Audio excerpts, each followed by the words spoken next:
I'm Michael Beck, the host of the MicTheMike podcast. If you've been following along with me, it's great to have you back here again. And if you're listening in for the first time, welcome. This is a place to talk about the arts as well as personal well-being. Sometimes we'll talk more about art, while other times we'll talk more about mental and physical health. But regardless of the topic, I hope to encourage greater openness and understanding as I seek to better understand myself and the things and people around me. In just a moment, you're about to hear a conversation between myself and David Smith. David is a very dear friend of mine. Well, I can't speak for him. For me, if I remember correctly, he quickly became one of my closest and best friends. Beyond having much shared commonality, he was the type of guy that I'd been sorely missing, perhaps especially at that time. David is a man of integrity, compassion, and faithfulness, and those things I've been most grateful for while I was experiencing every manner of trial and strife. I've tried to keep the podcast balanced while also keeping it genuine and transparent. And I'm sure people have varied opinions on how well I manage that, but if you've been following along with me for any length of time, you no doubt know some of what I'm referring to. And while David has been behind the scenes, you might say he has not been introduced until now, he has been a huge support, and I have been truly privileged to have David in my corner with his patience and understanding. He's a person who I've shared many thought-provoking conversations with, which have meant a great deal to me. For these reasons, it is now with great pleasure that I'm able to share one of our conversations with you. But yeah, man, thanks again so much for joining me. It feels like this has been at least a year sort of since we've talked about I made the invitation and I was very glad that you were willing and yeah, we think here, yeah, because I asked you and you're willing, and then it was we were just kind of trying to figure out what to actually talk about, right? Because as much as it would be, nice for both of us to shoot the breeze. I don't know how that would be for the listeners. So I kind of wanted to come up with a specific topic, and I don't know if we had any ideas prior to talking about linguistic diversity, but you had the opportunity, and that just kind of seemed like the perfect topic, Yeah, I'm glad we're finally getting to do this. I know I think the first date we actually sat down on the calendar was back in February. And That's right. That's right. Yeah. Here we are here. Yeah. That's all right. Dang COVID. Yeah. But yeah, maybe before we get into sort of the meat of the topic, maybe starting off, yeah, want to go ahead and introduce yourself for those listening. Yeah. Well, it's good to be here, Michael. Thanks for having me on. I'm David Smith. I live in southeastern Virginia, just about an hour away from you, as you know. Mm-hmm. And I currently work as an accountant at a nonprofit in the Northern Neck and Middle Peninsula area of Virginia. But I have a master's degree in applied linguistics. And so both of those are passions that I have. They both kind of scratch the same analytical itch. Yeah, that's awesome. Yeah, and so definitely from your school have expertise into linguistics, but I don't want to assume that other people know what linguistics is. I think it's not really a term that you hear that often. So would you maybe how would you define what that is? Sure. Yeah, I think it's a pretty niche area of study, but linguistics is just the study of language. But I know that is a lot to unpack. It's every aspect of language, and we're not talking about a specific language. We're talking more about language in general, right? Whether that be grammar, whether that be sound systems that languages use, or it may be how language functions in society. For instance, how you talk with your family as opposed to how you talk at work. Different things like that. Very cool. And then I'm trying to think, we might have talked about it before, kind of offline, but how would you say you sort of got introduced, if you can remember that, introduced kind of the concept of linguistics, or how did you maybe I wonder how that kind of speaks to like your personality. Like, what do you think it's, like, why have you been drawn to that, do you think? Yeah. Well, I think two things. I've always been drawn to studying languages, specific languages, particularly French for whatever reason. Hmm. Yeah. Just was always interested in that, as well as learning about different cultures and wanting to travel.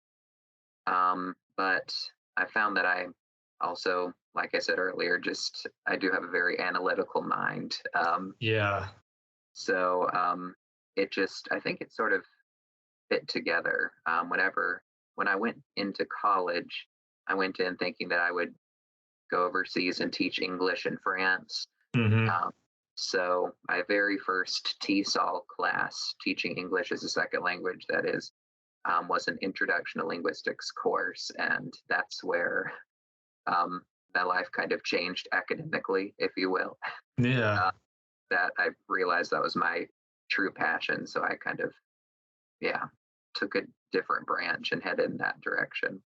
Yeah. So initially maybe thinking more of sort of the teaching side of things, but then kind of like realizing there's more sort of the analysis of like language itself. And yeah, it's really cool how, think of, yeah, like your analytical mind, but also that kind of like, yeah, combines with um you're interested in just different cultures, and so much of culture um is like language, right? And I'm sure we'll get into that, but yeah, that's really cool that you found this like niche that feels really appropriate to you and your specific passions. And so maybe, yeah, we can even like get into, so how did sort of it come about that you had this opportunity at your work, maybe like one or two occasions to speak on uh, linguistic diversity? Yeah, so it came about. It came about because I heard about an incident at my work where we provide services to low income senior citizens in our area, Hmm. Yeah. and I heard that a person that goes to my church was actually assessed for services, and during her assessment, um, she had she had been apparently given a list of words to read or a script to read. And based on the way that she read that script, she was assessed as having I believe it was a seventh grade education, Hmm. even though she has a high school diploma. Right. Um, so that that just concerned me because I don't believe that your pronunciation, to name one thing, Hmm. is necessarily correlated with your level of education. You know, I Right. I have a master's degree, for instance, but I intentionally make choices about um, my linguistic identity, how I want to say things based on what's important and valuable to me. That doesn't necessarily mean that I, you Yeah. know, don't have that level of education. So, Hmm. yeah, hearing that, I talked about that incident with someone higher up in my company, and I was invited to share information about linguistics and linguistic diversity. And it was um, did the presentation a couple times, and it Hmm. was just really great. I felt that everyone who's present on the call was engaging with the material because we're all speakers of language, and Right. I think I think we're all sort of fascinated by language and linguistic differences. I think Hmm. I hear people, talk about dialects quite often in conversation. That's something I look Right. into. So it was a good time. Yeah, that's great. And so I imagine this probably wasn't your first kind of the first time that you sort of thought of, or like when we're like introduced to like um this idea of like linguistic diversity. Like, was that something that you got bits of like through your schooling, or was that something that came later? Or like, how did you kind of come to this idea of like linguistic diversity? Because like the first time that you brought it up to me, I was like, I've never really certainly like have thought of it like in the back of my mind, but didn't know that it was like that was like a thing. Like I think especially now more than ever, we talk about like diversity as like an idea and a concept, but not really specifically to the language component of it. Right. And like I was just saying, I think that we all kind of think about diversity in a way, when we talk about differences and we're interested in how, like, oh, there's maybe someone from New York or Hmm. California or something, and they say things differently than us. How Right. interesting. That's probably as deep as it goes most of the time. Right. But um, in I think it was probably in college. I went to school at a small Christian college in upstate New York, and just probably realizing the differences in my own speech that I had from the other students, my friends, and even Yeah. being discriminated against a little bit myself, maybe unintentionally by my friends. For Mm. instance, one of one of my favorite uh, one of my favorite features of Southern English generally is um, if you have the words PIN and PEN for mainstream American English speakers, we would pronounce those differently, pin and pen.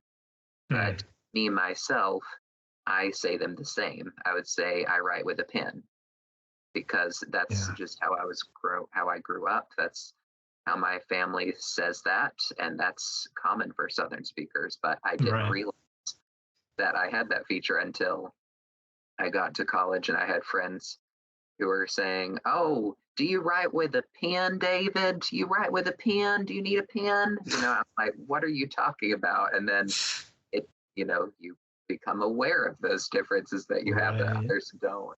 Right. It's not something that you even thought about until it's brought into your attention. Yeah. Hmm. Mm. So that was the beginning for sure, and then becoming aware of um, more aware of how everyone is speaking differently. But then I think you might be heading this direction, like the value of linguistic diversity. And I think one of the something that's very central to linguistics is the idea that language, dialects, whatever they may be, these varieties, they're not better than one another. They're Mm. Yeah. simply different. They're Hmm. simply different from one another and have different rules that govern them. Whereas we might feel like a certain language or dialect represents a lower education level or a different Right. social class. It's merely different, and it's a variety is just used arbitrarily by one class and not another. Another one people group. Hmm. Yeah. Yeah. So true. And yeah, it's like interesting how it seems like maybe there's a bit of a fine line there where like our like the way that we speaks so much to like our identity at the same time. It's like how much do we want to be identified with it? Like I don't know what do you sort of like make of that. I'm trying to think of what even I'm trying to say with that, but like it's like um hmm, it's like yeah, like we like you said, like you're like saying, pen, pen. That's just like something that like speaks so much to like your what you're come from and like your background. And even if like knowing that you like you there's a different way of saying it, you still say it your way because that's your way of saying it, right? Like, but at the same time, like you don't like want people to sort of like uh read too much into like as you said, like it's just simply another way of speaking. It doesn't need to be good, it doesn't need to be bad, it just is, sort of the neutrality of it. um Right. Yeah, and I think that's something that I find so fascinating. This would be the world of sociolinguistics, how language functions in society and context, mhm. how we're, whether consciously or subconsciously, I believe we're constantly making decisions about how we speak based on the people we're around or what is important Right. to us. And so, one great example I have of that is there are two members of my family who grew up in North Florida, lived years in the same town community, and over time they both moved up to this area of Virginia. And Hmm. one of them has, you know, pretty well lost his accent that he had from North Florida, and he's Hmm. adapted to the speech in this area. Hmm. And he's actually told me that he's been a pastor, and that was more or less a conscious decision Mm. he made to affiliate with the people in this community. Right. However, the other person, when she moved up, she's been here more than 10 years and has more or less retained her way of speech. And I believe that that is simply her expressing her how central where she comes from is to her identity. It's Hmm. it's not saying I don't want to be here or I don't like this, but it's saying like, hey, this is really really important to me. So I'm going Hmm. to embrace that in the way that I speak. Yeah, it is interesting to see from person to person, and that's a great example of two people coming from the same exact place and diverging in their choices. And but yeah, I think it is. Yeah, it's really interesting to see how people do sort of choose differently. And guess yeah, again, maybe not to say that one's necessarily right or wrong, but I think it is the tricky bit of that is sort of it's one thing for the individual to choose for themselves, but it's differently, I guess, when that's sort of imposed upon them that, hey, like I've moved here, now I have to. It's assumed that I'm going to assimilate my speech with the rest of everyone else here. Yeah, absolutely. And I think that's kind of getting into the negative side of things. I think that there are certainly, as much as we're praising linguistic diversity here and Hmm. extolling it, um, that's unfortunately not the reality of our society at large today. Hmm. I think there definitely are expectations for how you should speak, um, Hmm. and you know, if you're at work, for instance, the kind of language that you might use there. Or I always think when I'm writing an email, using y'all is very comfortable to me. And I Hmm. think to myself, should I use all y'all in a professional email? Right. Um, me myself, I consciously make that decision to use y'all because that's important to me. But I'm sure there Hmm. are plenty of others who would say that that is not professional. Right. Yeah. Mm. It's such a, I guess, like, yeah, like sort of the mental gymnastics of like walking through it. And yeah, I can only imagine, like, depending on the individual, sort of just the more sort of hurdles you have to go through to sort of like think, okay, like what's appropriate, or like what's going to give me sort of, I guess, what's going to smooth things over and kind of make for the best outcome, and Exactly. the least amount of tension. Yeah. That's exactly right. And I'm even thinking about there are certain professions such as broadcasters. If Right. you want to be on um, whatever it may be, NBC News, CNN, Fox, what have you, and to be there on the television, like talking to people, I mean, you're not going to be allowed to use a non-standard variety. Hmm. Occasionally I'll hear someone who has hints of a regional dialect, but Hmm. pretty rarely, pretty rarely. So that's something that's going to prevent you from, you know, moving forward in that field, to be honest. Yeah.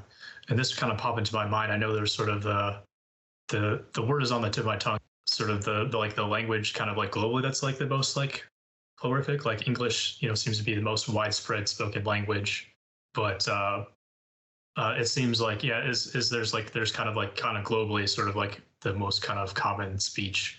It seems like even like within a nation there kind of is, or like sort of the like the sort of the dialect within that like language that seems to be the most sort of, Mm. I guess, globally. And I don't really know how that comes about, but it seems almost like sort of the maybe more of sort of the Midwestern speech is kind of the most kind of um, common that I've heard that gets used. I don't know if you any thoughts on that or if you've experienced that.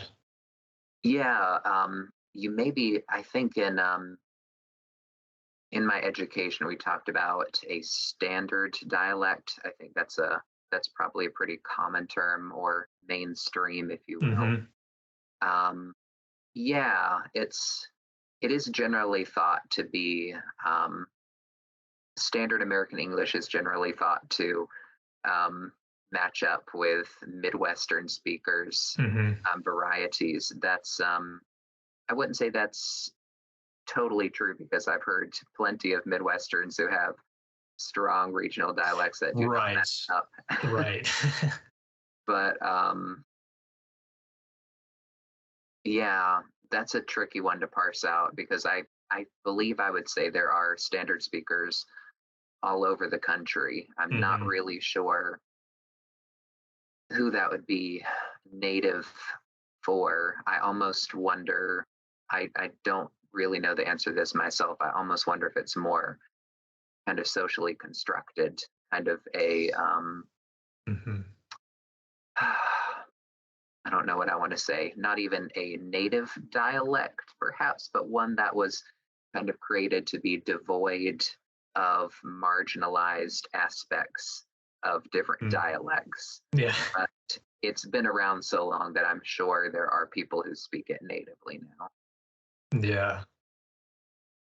But yeah, that is really fascinating though. Like whether it was someone who actually spoke it or whether it was kind of more socially constructed.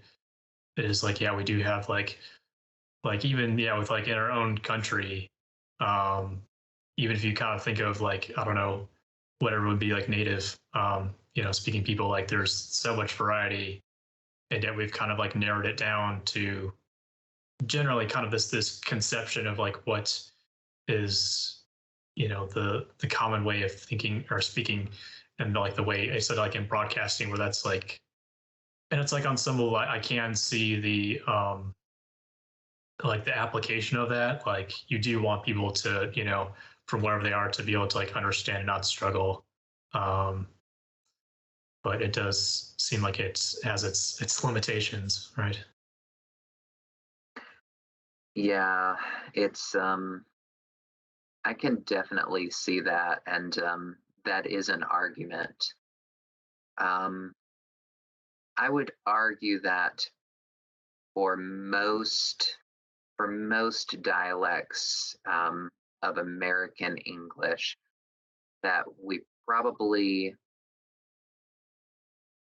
wouldn't be too difficult to understand. I think maybe we're Yeah. just not very exposed to other dialects, and Mm-hmm. that might get into sort of the solution of this linguistic diversity problem. All right. Well, if you've been following along with me on the podcast, then you know the drill. I'm just taking a moment here to invite you to share this episode with a friend or loved one who you think might appreciate it. But other than that, virtually any way that you can interact with the podcast, whether it be to like and or comment on one of my posts, or to share it or save it, all these seemingly small things can go a long way in helping to support my work. And at the end of the day, regardless of potentially helping to promote the channel, you're just choosing to let me know that you find what I'm doing worthwhile and that it's worth continuing. And lastly, and only if you have the means, if you'd like to show your appreciation through a donation or you'd like to buy me coffee, you're welcome to visit MicTheMike.wordpress.com/support. And you can find a link to that address on my website in the episode's description, as well as in the link in my bio of my Instagram. All right, now back to my conversation with David. I don't think Mm-hmm. that we're exposed to many dialects, or when they are, Right. where they're painted as don't speak this way or this is wrong. Right. Um, but yes, for sure, that can be an issue. Right. So yeah, it's like almost, yeah, like we limit our own capacity. Like in some way it's like you like there's the thinking of like, oh, like if we have somebody with a different dialect, people like won't be able to understand. But like you said, maybe we're not giving ourselves enough credit. Like maybe we, if we give ourselves the opportunity, we would do just fine. And yeah, maybe there's the opportunity there that if we had people in broadcasting and whatnot to speak in, at least marginally differently, that we could actually have. There's an opportunity there to I don't know if normalize is the correct word to use there, but yeah, to just get more in the scope of like the fact that there is like such diversity within the states of like ways of speaking, and like yeah, it doesn't like it's something that we can understand and comprehend, and it doesn't have to be a negative thing, but yeah, I think it is. It's tricky when you like grow up in a certain area with so many similar things, and you get this idea of like it's all the same and it's all good because it's all kind of the same. And so if anything's different, then well, that must be lesser than, or because this is what we do, this is how we do things, and this is the right way to do things, right? Right. And it's so normal to think that way, I think. Mm-hmm. And I guess from what I've heard, but I'd be curious to hear. So at least I know for you, you've done some international travel. I've been to Canada. I just went over to the falls. I don't know that hardly counts. But yeah, I mean, it seems like I know diversity in general is an issue internationally. So I guess I can only imagine that linguistic diversity as well is a struggle there as well. I guess I'd be curious, like what in different countries, what they kind of, how we kind of like lean, I guess, towards like whatever this kind of like Midwestern kind of socialized conception of like, the general speak. I wonder what other kind of countries have like settled on to, Yeah.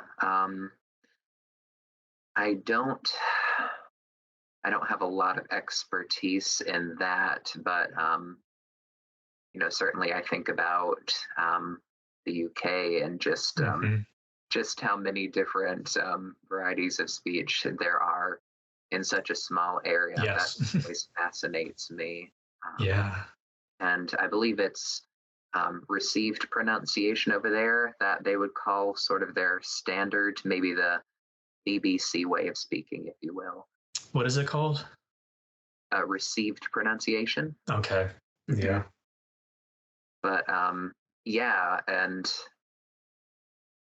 I mean, just thinking about comprehension again. I mean, if I'm listening to BBC, I don't have any problem understanding what people are saying. But one of my favorite examples is whenever I watch the Harry Potter films, I frequently have to turn on subtitles for Ron specifically. Okay, yeah. I'm not sure why. It's just Ron. He's the most difficult for me to understand what he's saying sometimes. Yeah, that's fair. Yeah.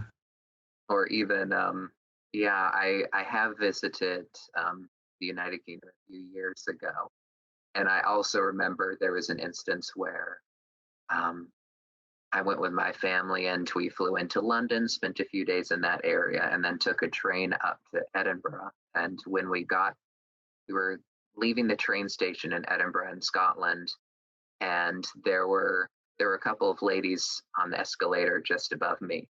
And I'm thinking, oh, well, I'm a linguist and this is so cool. And, I wonder what language they're speaking. And I thought, I bet they're speaking maybe an Eastern European language. Yeah, that must be it. And then about 10 seconds later, I heard an English word and quickly realized they were actually speaking a dialect of English that I was just not familiar with. It was just so different that it took me a while to realize it. So it's crazy just in English around the world how different varieties are. It is so funny. Yeah, I'm glad you mentioned that because kind of going into sort of English seeming like the most kind of widespread spoken language. Yeah, they're like across the globe you have so many different variations of it, not even just in the States. And yeah, I definitely think I've run into the same thing where like someone's talking and it's like, oh yeah, they're speaking a different language, and you listen further and it's like, oh no, it's just English. Yes. But I think, yeah, maybe to the earlier point of like you can like acclimate yourself, like the more you listen, the more you do catch on. And so I think there is, yeah, an opportunity there for us to be exposing ourselves. And I think the same thing with like specifically with like the UK. I know I've kind of gotten more turned on to like British comedy and things.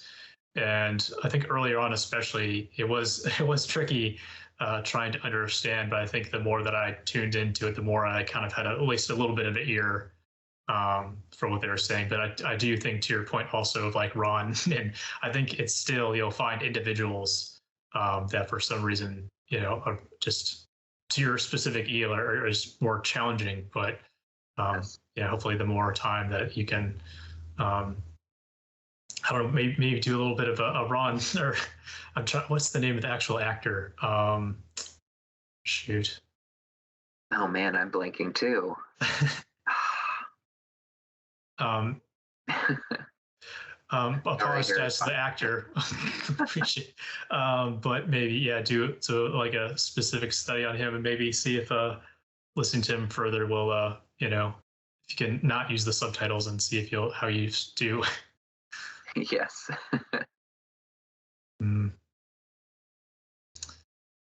but yeah, I wonder if we want to kind of go this direction. But yeah, even sort of, I know that we've talked, a bit about sort of like broad sort of like concepts of like masculinity and like what that means and what that looks like. But I know even sort of looking at sort of like, you know, different ways of like that, like a man can speak and how that sort of like can be, um, interpreted. I don't know if you wanted to touch on that at all, or how maybe that relates to you, like specifically what you've experienced. Sure. Well, to get it off my head, Rupert Grint, it just came to me. Yes, well done, sir. So I have to, yeah, get my Harry Potter cred back. Yeah.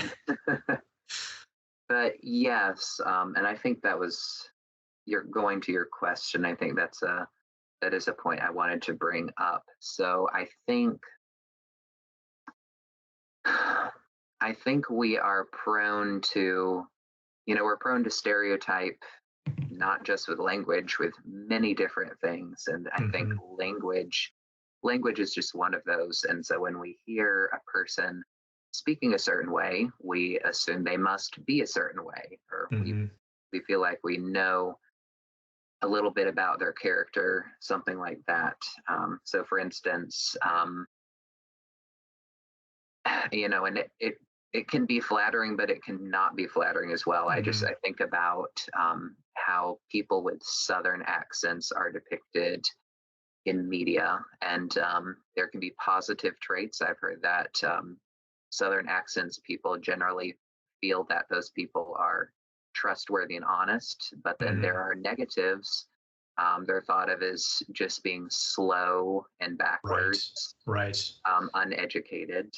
And so, Yeah. none of those are really helpful. No. We just need to kind of get to know the person, Hmm. not make assumptions about them.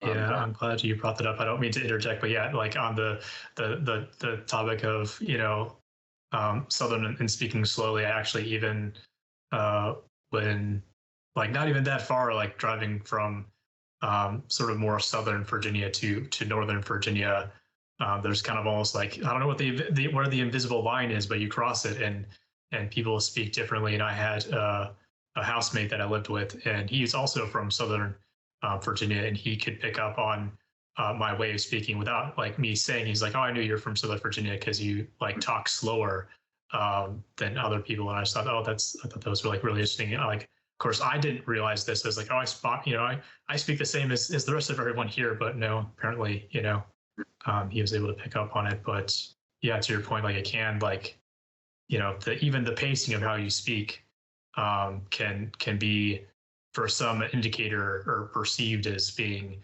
um, some sort of idea of like what their intelligence level is. And what a funny thing that is to to think that the pace of which you say things, somehow equates to what's going on in your head and the Yes. Yeah. capacity. Yeah. It is so interesting, but you're right. I mean, there are such subtle aspects of language we don't even think about that can be indicators of, our background, where we're from, who our social group is, what have you. But you were speaking about conversations we've had about masculinity and, you know, how we perceive masculinity and what a man is like. And Hmm. I was going to mention that because of inflections that I use in my voice, or I think I have a generally a higher pitch than maybe some, Hmm. and some people have assumed that I'm gay just because of that. Hmm. So again, we just all make these assumptions, but I think we need to more so be focused on getting to know the people and not just throwing Yes. them into boxes just based on the way they speak. Yeah. You could totally be right. You Hmm. could hit the nail on the head, because if I speak with a Southern accent or use aspects of a Southern accent, then probably I do have some sort of background or affiliation Right. with South. But then there are plenty of people with no connection to the South that say y'all, Hmm. in other subgroups around the country. So not necessarily. Now, perhaps this goes without saying, but I wanted to take a brief moment here to try and make a few clarifying points, which I had thought of in hindsight in the hopes of avoiding any unnecessary misunderstanding. With this conversation, David and I were making a conscious decision to try and keep things more generalized, primarily due to time constraints, but also, as we talk about, not wanting to make assumptions and speak for anyone else.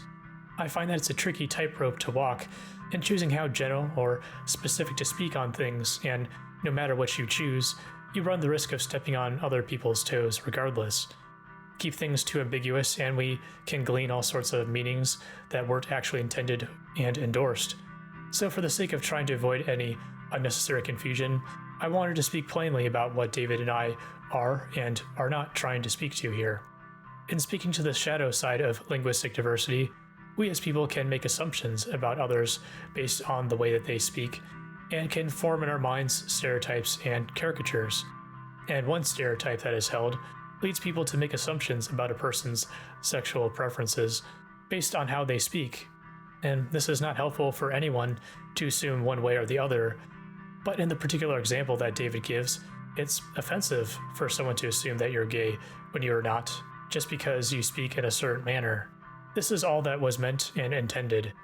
I think that I made the mistake of trying to broach this specific example by using the term masculinity. I understand that there are separate distinctions between the concepts of masculine, feminine, and gender and sexual preference, and we are not speaking to that here, and we are also not wishing to speak disparagingly about homosexuality. To do so would be rather ironic and a detriment to our conversation on diversity and the appreciation of diversity. But furthermore, this would not be in line with the mission of this podcast in seeking to encourage greater openness and understanding. All right, well, that's all that I wanted to say. Now, back to the conversation with David. Yeah. And yeah, that's interesting kind of because yeah, they're like trying to track my line of thinking. You got me there. I like yeah, I think there was like going back to like, British, things that I've like watched, and there's like certain things that they say that I've like appreciated. Like I appreciate some of their ways of speaking, and I've almost been like tempted to like incorporate that into like some of my speech, but have been like kind of like wary of like how I would even go about that because that could seem a very strange thing. Or I don't know, even I guess I don't know if that kind of runs into sort of the kind of appropriation, kind of conversation. But it's like, do I have even like being not British, do I have like a right to like use like some of that dialect? Like, what does that say if I choose to speak that way, not kind of being separate and other than I don't know if you have any thoughts on that. Yeah, that's a pretty complex point too. Um, I'm someone who I love to put on accents and dialects. Mm-hmm. Just to try to imitate, but more and more I've realized that that can be offensive, um, Mm-hmm. especially especially if you're doing it around people who that is their native way of speaking. Right. It is quite awkward. You're kind of trying to put on their identity. Right. Um, yeah, and that's something that I've found even like highlighting another person's way of speech, whether you're doing it in a positive or negative way, Mm-hmm. is not really something you should do because you're kind of shining a spotlight on them, which can Mm-hmm. make them uncomfortable. Right. I'm glad you Uh, brought that up. Yeah. yeah, we just we need to be careful about that. But yeah, so getting back to what you were saying about incorporating aspects into your own speech. Yeah, I guess I don't necessarily think that there's anything wrong with that because we ourselves are I would say we're all sort of a blend of different social groups, people Mm-hmm. groups. Um, yeah, I would say maybe it goes to the intention. Um, Yeah. certain sometimes there's a maybe a word spoken in a different dialect that I like or I think it conveys a meaning that I don't have somewhere else. Mm-hmm. My language or something, I might find it helpful. Um, Trying to think if I can think of an example of that. Um, I think I believe this is a Britishism. I'll sometimes say, "I'm going to nip into the store really Mm. quick." Yeah. It just means to I don't know to go somewhere quickly to do something. Yeah. Not even sure how to express that in my own Yeah. Yeah. dialect. I don't know, but with all these kind of decisions, we should do them sensitively. Yeah. No, that's a good point. Yeah. To yeah, think about them and be conscious of it. I think kind of going back to sort of the the accents and maybe not always being appropriate. I think there maybe is kind of a difference if you're just maybe just speaking the word itself versus actually like saying it in a certain way. Maybe like I'll have these. You have that word that you used. You didn't say any particular way. You just said the word itself. I think in the words that I've been at least thinking about incorporating, I don't try to say them a particular way. I just do appreciate the words. I think one specifically that comes to my mind is when we go on a period of time like away from like work. I guess whether it's the staycation at home or if we're going in a way we call that a vacation. Um, and as far as I've heard, often people in the UK will call that going on holiday. Hmm. Um, and I don't know why, but something about that I appreciate, like because it is like a holiday of sorts, right? It is a sort of a celebration of um, a change of pace and yeah, so I like that. So Sure, yeah. that's a good example. Um, I think maybe related to this conversation, I wanted to bring up. So when I got back from college, I actually went through a phase where I thought that my speech, I have a very strong Southern identity, but I Mm-hmm. didn't think that that was reflected in my speech. Um, Mm-hmm. and so when I got back from college, I actually was trying to force a very strong Southern accent. Oh, so you went I the would reverse. Rather than trying to suppress it, you tried to go all in. Right. And I was even using pronunciations and words that were not natural to my speech. I would say, Mm, all right, up here, mm-hmm, take a right, and we'll, you know, mm-hmm, go mm-hmm. to the store or something. I don't know what it may have Yeah. been, but it was not native to me. And then my parents, they very wisely um, said, I should have known this, but, um, I'm thankful I had them in my life to tell me there isn't one way to speak Southern. Mm-hmm. You know, there isn't, that doesn't necessarily, the way you speak.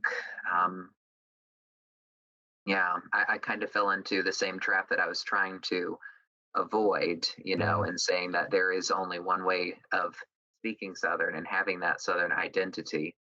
But, whether other people can tell or not doesn't mean that I don't have a Southern identity, right? mm-hmm. So I think, Yeah. yeah, there's something to be said for just being who you are and being Mm-hmm. authentic for sure. Yeah. So yeah, and I remember having this funny narrowing where in college and this wasn't only related to language, it was also culture, where I started out saying telling people, because I was in New York, and people would say things like, in the South, do you always eat biscuits with every meal?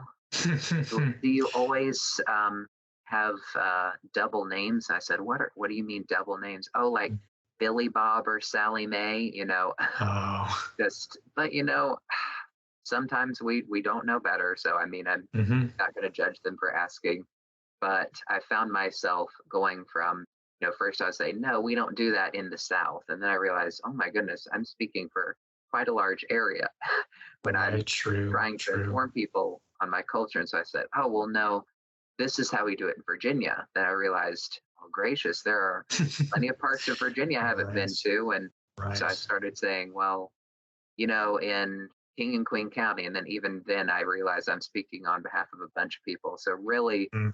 you can only speak on behalf of yourself. We Yeah. honestly, I would argue, we all have, every single person has a unique way of speaking. We all Mm-hmm. have a unique combination of pronunciations or um, grammatical constructions, words we like to use. We're all Mm-hmm. sort of formed by all these different social groups and people that are, influencing us. So I think that's Yeah. pretty cool. That's pretty cool. That's really beautiful. There's, there's a lot to unpack there. But yeah, I really see that goes kind of back to a previous conversation that I've had, maybe sort of on sort of neutral language. But yeah, the idea of sort of like not wanting to speak for others. Um, I think, I really, resonate and I appreciate that. That like really we can, like you said, there's even with our own like very like specific like town or like region, there's still going to be a manner of diversity, and so like really we can only speak for ourselves, and and yeah, so and but also just thinking of sort of the kind of the personal contentment of just having our own way of speaking and coming to value and appreciate that is again like a part of our identity, but can be again like a can be seen as a a beautiful thing to be like, hey, this is how I speak. It's unique and it's different, and but it's it's my voice. Absolutely. Yeah. Yeah. Mm. Yeah. So good. I would just say, yeah, to anyone listening who wants to kind of help out with linguistic diversity, because I think Hmm. we have a long way to go before Yes. we're at a Yes. point where Hmm. we, aren't judging or stereotyping people. I think just, yeah, being careful to, like we've already said, not to imitate. That doesn't mean you can't appreciate the way that Hmm. other Hmm. people speak. Not highlighting or drawing attention to the way that people speak. And Right. And maybe could you draw like a difference or give some examples maybe of like how what's the difference between like drawing attention and then maybe actually having sort of like sincere interest and inquiry into in the way that someone speaks that differently? Is there thoughts on like what's maybe in a way that's can be done in a way that's not can be disparaging or that could be received well or um, sure. And that's a tricky one too, because I think people have different comfort levels right, with right. talking about that. If someone came up to me and wanted to talk about the way I speak, I would gladly talk to them. I'd love to have Hmm. that conversation. But um, I know a person at my work who is from Ireland, Hmm. and I don't believe that she would be as um, interested in having that conversation, or Hmm. especially since a lot of people, when they might want to come up to someone with a foreign accent, they might, like we've talked, they might start trying to put it on or imitate, and it Hmm. almost Hmm. turns you into sort of a sideshow of sorts. Yeah, sort of caricature. Yeah. Yes, exactly.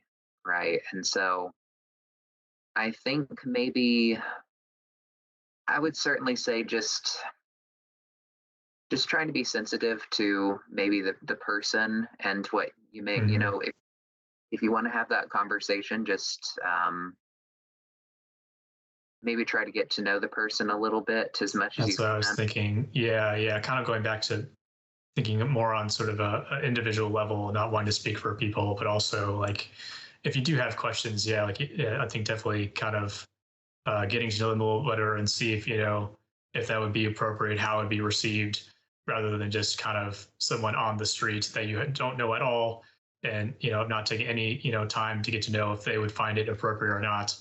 Um, I think that maybe might be sort of the way to sort of parse that. I'd be like, should I or shouldn't I? Is get to know them, see if that would be okay. Yeah, Yeah, I don't think there's.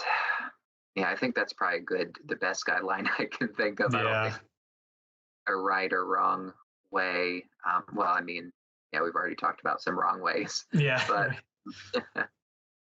yeah, but maybe not saying, "Oh my goodness, I love your accent," or certainly not saying, Mm, I've had this done to me before. Could you just keep talking? I love hearing your accent, because then mm, you feel like right, someone is not paying attention to what you're saying, but instead how you're saying. They don't right, hear what you're right. saying.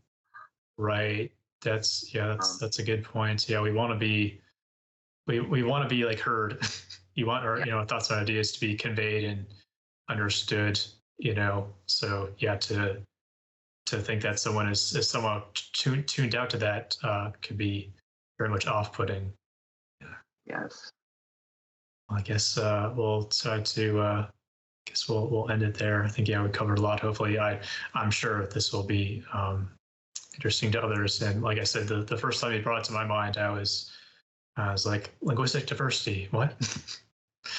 Yep. um, but yeah, so I kind of on the idea of sort of awareness as we kind of have kind of gotten more into the sphere of talking about diversity. I just hope that that will, the linguistic side of things would also kind of come alongside that we could just have more awareness of, because like we said, we all think about it sort of in a non-conscious way, or if we even in the conscious way, we just maybe aren't as kind of critical thinking or kind of just considerate in sort of the conversation. So hopefully that this can contribute to bring awareness and just thinking more in a considerate way of like coming to appreciate the own ways that we speak, but also coming to appreciate and have a respect for the ways that other people speak as well. And how we said it can be a beautiful thing, and we can kind of try to reserve our judgments on it being a negative thing when it's really just a different thing. Yes, Diversity, right? yeah. Absolutely. Yeah, and I appreciate you inviting me onto your podcast, because I think having these conversations is probably the best way to encourage linguistic diversity and to make people more aware of the discrimination we may do without even realizing it or without even Mm-hmm. having that intent. Absolutely. And I think we've all, I mean, I can speak only again for myself, but there's certainly things in hindsight where I was like, oh man, that wasn't great of me. So we're all learning, we're all in process, but there's the opportunity there for us together to be doing better. Yeah, absolutely. All right. Thank you for tuning in to Mike the Mike. If you have any comments or have a suggested topic for a future episode, or if you would like to inquire about joining me on the podcast, you can email me at beckm.podcast@gmail.com, or you can direct message me on Instagram at MicTheMike.fm. You can find all those addresses mentioned, as well as any related links and citations for this episode, listed in the episode's description. Until next time, stay well and take care.